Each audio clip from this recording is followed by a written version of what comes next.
November 26 గుంటూరులో పెద్ద ఎత్తున ప్రదర్శన నిరసన కార్యక్రమం తెలియజేయబోతా ఉన్నాం. ప్రధానంగా మోడీ అవలంబిస్తున్న ఆర్థిక విధానాలకు వ్యతిరేకంగా రైతాంగ విధానాలు కానీ, కార్మిక హక్కులు రద్దు చేస్తూ తెచ్చిన 4 లేబర్ కోడ్లు రద్దు చేయాలని చెప్పేసి, రైతాంగానికి మద్దతు ధరల చట్టరూపం తీసుకురావాలని చెప్పేసి, కౌలు రైతులకు కార్డులు ఇచ్చి లోన్లు ఇంప్లిమెంట్ చేసే చట్టాన్ని తీసుకురావాలని, వ్యవసాయ కార్మికులకి ఉపాధి అవకాశాలు మెరుగుపరిచే విధంగా బడ్జెట్లో కేటాయింపులు చేసి పని దినాలను పెంచాలని చెప్పేసి, అదేవిధంగా ధరలు ఆకాశాన్ని అంతా ఉన్నాయి, ఆ ధరలు తగ్గించాలని చెప్పేసి క్రమంలోనే మా ఈ ఆందోళన పోరాటం ముందుకు వెళ్తూ ఉంది. మనం చూస్తూ ఉన్నాం, ప్రజాస్వామ్యాన్ని కూలీ చేస్తూ ఉన్నారు, రాజ్యాంగాన్ని తొంగలో తొక్కేస్తూ ఉన్నారు. రాజ్యాంగ విలువలు ఎక్కడ కనిపించే పరిస్థితి కనపడటం లేదు. మనం సాధించుకున్న ప్రభుత్వ రంగ సంస్థల మొత్తాన్ని కూడా వాళ్ళ కార్పొరేట్ సంస్థలు దారదత్తం చేస్తున్న పరిస్థితిని మనం చూస్తూ ఉన్నాం. విశాఖ ఉక్కుని ఎన్నో త్యాగాలు చేసి ఎంతోమందిని అమరులు కోల్పోయి మనం సాధించుకున్న విశాఖ ఉక్కుని ఇవాళ ప్రైవేటీకరణ చేసే క్రమంలో ఇక్కడ గతంలో ఉన్న వైసీపీ పార్టీ కానీ, ఇప్పుడున్న టీడీపీ పార్టీ కానీ మాట్లాడే పరిస్థితి లేదు, ప్రభుత్వాన్ని హెచ్చరించే పరిస్థితి లేదు. కేంద్ర ప్రభుత్వాన్ని విశాఖ ఉక్కు ఫ్యాక్టరీ రక్షించుకోవడానికి మద్దతు ధరలు ఇచ్చే క్రమంలో ప్రభుత్వాలు వెనకం చేస్తూ ఉన్నాయి. ఇవాళ వరి ధాన్యం చేతికొచ్చే నాటికి ప్రభుత్వము మద్దతు ధర 1740 రూపాయలు 75 కిలోలు పలకాలు ఉంటే ఇవాళ 1450 రూపాయలు కొంటా ఉంటే ఇప్పటికీ కొనుగోలు కేంద్రాలను ఏర్పాటు చేయకుండా మద్దతు ధర కొనే పరిస్థితి మన పాలకవర్గాలు ముందుకు రాని పరిస్థితి మనకు స్పష్టంగా కనిపిస్తూ ఉంది. పత్తి రైతులు హలో లక్షలు అని చెప్పేసి గోల పెడతా ఉన్న పరిస్థితి, పత్తి రేటు పడిపోతూ ఉంది, పసుపు రేటు పడిపోతూ ఉంది.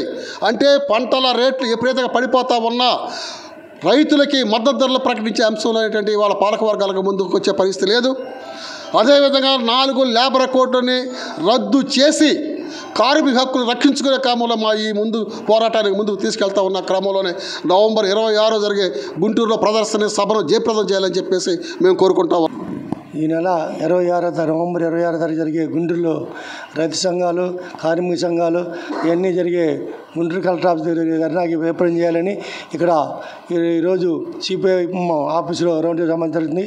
ఈ సమావేశానికి వచ్చిన వారు మరియు గుంటూరులో జరిగేదానికి మన కేంద్ర గవర్నమెంట్ అయిన నరేంద్ర మోడీ గారు వచ్చి ఇప్పుడు 3 సార్లు గెలిచినా కూడా నరేంద్ర మోడీ గారు రైతుల గురించి కానీ, కార్మికులు కానీ వ్యతిరేకంగా అవలంబిస్తున్న విధానానికి వ్యతిరేకంగా ఈ రేపు జరగబోయే 26వ తారీఖు జరగబోయే ఉద్యమానికి మన కార్మికులు, రైతులు, రైతు సంఘాలు, కార్మికులు అందరూ విడిగా వచ్చి ఎక్కువ మంది వచ్చి నరేంద్ర మోడీ గారు జరుగుతున్న విచ్ఛిన్నం చేస్తారండి దానికి జయప్రదం చేయాలని చెప్పి, అలాగే నరేంద్ర మోడీ తర్వాత ఇప్పుడు వైసీపీ గవర్నమెంట్ వచ్చింది, వైసీపీ గవర్నమెంట్గా నరేంద్ర మోడీ తొత్తుగా వచ్చింది.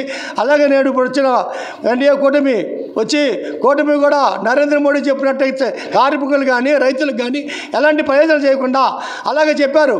మన ఆంధ్రాలో స్టీల్ ప్లాంట్ ఉంటే స్టీల్ ప్లాంట్ మేము రాగానే ప్రైవేట్ పరం చేయమని చెప్పారు. కానీ ఈరోజు చెప్తుంది అన్ని కళ్ళబొల్ల కబుర్లు చెప్తుంది తప్ప స్టీల్ ప్లాంట్ని రక్షించే విధానం లేదు. కాబట్టి ఏదైనా చేయాలంటే సిఐటి కానీ, ఏఐటీసీ కానీ, రైతు సంఘాలు కానీ కమ్యూనిస్టులు మాత్రమే చేస్తారని చెప్పి సభాముఖంగా తెలియజేస్తూ ఈరోజు నరేంద్ర మోడీ నేను టీ అమ్ముకుంటున్నాను, నేను సామాన్య ప్రజల్ని అందరినీ మేలు చేస్తానని చెప్పేసి నల్లధనాన్ని బయటికి తీసుకొస్తానని చెప్పేసి ఒక్కొక్కళ్ళకి 15,000 రూపాయలు జీరో అకౌంట్లో వేస్తానని చెప్పాడు. అలానే 2 కోట్ల నిరుద్యోగాన్ని నిర్మూలిస్తాను అని చెప్పిన మోడీ ఈరోజు నిరుద్యోగం కాదు కదా, ఉన్న పరిశ్రమల్ని దివాళా దీవిచ్చి కాయిదా పేరుతోనూ మొత్తం కార్మిక రంగాన్ని 44 కార్మిక చట్టాన్ని 4 లేబర్ కోడ్లుగా తీసుకురావడం హామీలు మోడీ ప్రభుత్వం అమలు జరపలేదు.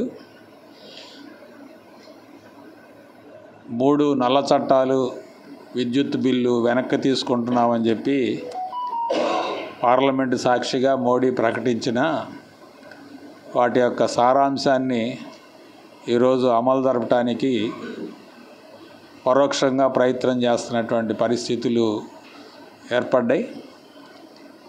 రైతులకి గిట్టుబాటు ధరలు లేవు. రైతాంగం గ్యారంటీ ప్రైస్ అడుగుతున్నారు, పార్లమెంట్లో చట్టం చేయమని అడుగుతున్నారు. అలాంటి ధరల నియంత్రణ చట్టం అనేది లేకుండా పోయింది. వాళ్ళ ధరలు విపరీతంగా పెరుగుతూ ఉన్నాయి.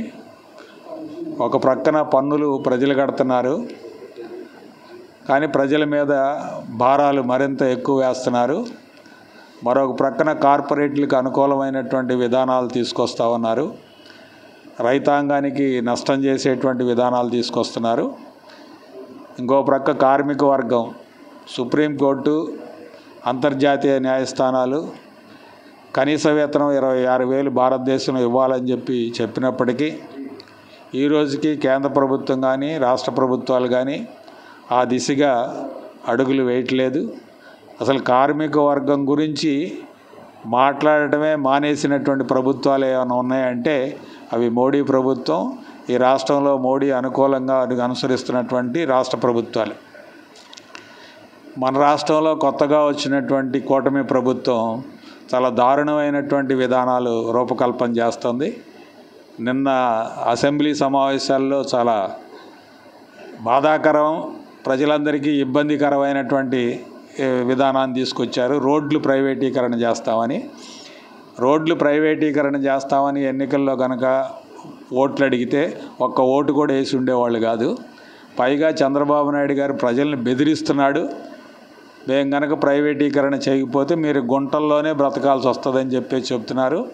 ఇది గ్రామీణ ప్రాంతంలో ఉన్నటువంటి రైతులకి, వ్యవసాయ కూలీలకి, రైతాంగానికి అందరికి కూడా నష్టదాయకమైనటువంటి చర్య. పట్టణాల్లో ఉన్నటువంటి మధ్యతరగతి పేద ప్రజలకి నష్టదాయకమైన చర్య. ఇట్లాంటి విధానాలు అమలు జరుపుతూ ఉన్నారు. అలాగే ఇవాళ రాష్ట్రంలో మద్దతు ధర ప్రకటించలేదు ఇంతవరకు. ఖరీఫ్ అయిపోవస్తూ ఉంది, మళ్ళీ రబీ రాబోతూ ఉంది, ఆయన ఇంతవరకు ప్రకటించలేదు. మన రాష్ట్రంలో కృష్ణానది నీళ్లు కానీ గోదావరి నీళ్లు కానీ వృధాగా పోతూ ఉన్నాయి. వీటి మీద రోజు సమీక్షలు చేస్తూ ఉంటారు తప్ప ఆ సమీక్షలకు కావాల్సినటువంటి నిధులు కానీ